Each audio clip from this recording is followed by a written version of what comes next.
அட நாதாரி பயலே அப்படின்னு நம்ம கூட பழகிற யாரையாச்சும் அல்லது நம்ம நண்பர்களையோ நம்மளோட உறவினர்களையோ சாதாரண சொன்னா அவங்க ஏத்துப்பாங்களா? இல்ல உங்களையே யாராச்சும் நாதாரி பயலே அப்படின்னு சொன்னா நீங்க அதை மௌனமா கேட்டுப்பீங்களா? ஆனா இன்னைக்கு அப்படி ஒரு வார்த்தை தான் இந்த ஆபாச ராசா, சாரி ஆராசா வந்தால் பேரு ஆராசா வந்து நம்மளுடைய முதலமைச்சர் விஜயன் அவர்களை பார்த்து மேடையில பேசியிருக்கிறாரு. நாதாரி முதலமைச்சர் பேரறிஞர் அண்ணா, புரட்சி தலைவர் எம்ஜிஆர் போன்ற முதலமைச்சர்லாம் இருந்த இடத்துல இன்னைக்கு வந்து ஒரு நாதாரி முதலமைச்சர் இருக்கா அப்படின்னு சொல்லிட்டு நம்ம விஜயனாவை பார்த்து சொல்லியிருக்காங்க. அட ஆராசா, 2G வழக்குல கைதாகி 2 வருஷம் பீகார் ஜெயில போய் களி தின்னுட்டு வந்தேன்.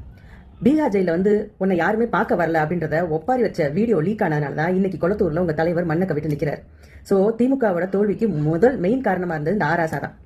மாண்புமிகு முன்னாள் முதலமைச்சர் மு.க. ஸ்டாலின் அவர்களை இந்த மாதிரி ஆட்களை எல்லாம் ஒரு பேச்சு நாகரிகமற்ற ஒரு அரசியல் நாகரிகமற்ற ஆட்களை எல்லாம் உங்களோட நீங்க வச்சிருக்கனால தான் இன்னைக்கு நீங்க உங்க கட்சி அளவுல நீங்க தோல்வியை தள்ளிட்டு வந்துட்டு இருக்கீங்க.